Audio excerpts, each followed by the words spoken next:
Hello all, welcome to SRB Crazy Vlog Mixed. ఆంధ్రప్రదేశ్లోని భీమవరం సమీపలోని యాక్సన్ముదురు ఒక చాలా ప్రత్యేకమైన శివాలయముంది. ఆలయంలోని పవిత్ర స్థలంలో వందన చేస్తున్న ప్రగాఢ శివమూర్తి శీర్షాసన రూపంలో ఉంది. అదే పవిత్ర స్థలంలో దేవి పార్వతీ బిడ్డ సుబ్రహ్మణ్య స్వామిని పట్టుకొని ఉన్నట్లుగా చిత్రీకరించబడ్డారు. శివమూర్తి ఆలయంలో ఉల్టా రూపంలో ఉంది. యనమదురు శివాలయం యొక్క పవిత్ర స్థలానికి చిత్రాన్ని చూడండి.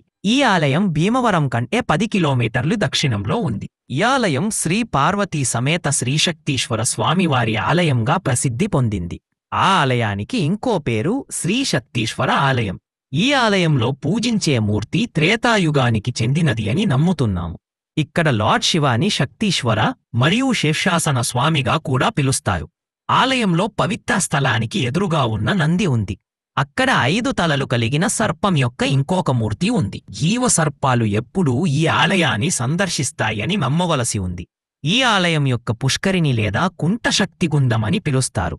ఆ కుంటలోని నీటికి ఔషధ లక్షణాలు ఉన్నాయని అనుకుంటున్నారు. పెద్దలు చెప్తున్న కథల ప్రకారం రాక్షసుడు శంబాసురుడు శ్రీ శివుని బూన్ పొందిన తరువాత మునులకు ఆటంకాలు చేయడం మొదలెట్టాడు. మునులు ఈ రాక్షసుడిని యమధర్మరాజు మాత్రమే చంపగలడని తెలుసుకున్నది కాబట్టి రక్షణ కోసం ఆయనను నిర్ణయించారు. యముడు దానితో సంవత్సరాల పాటు పోరాడి యుద్ధంలో ఓడిపోయాడు.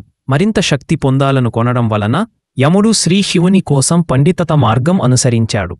శ్రీశివుడు శీర్ష ఆసన స్థితిలో ఉండగా ప్రస్తుతం ఏ స్పందన లేదు.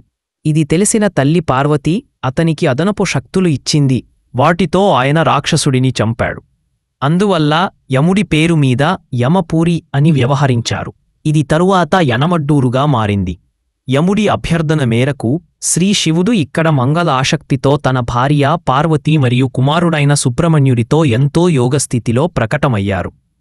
శివుడు ఇక్కడ శక్తితో ప్రకటించినందువలన ఈ దేవాలయాన్ని శక్తీశ్వరంగా పిలుచుకుంటారు.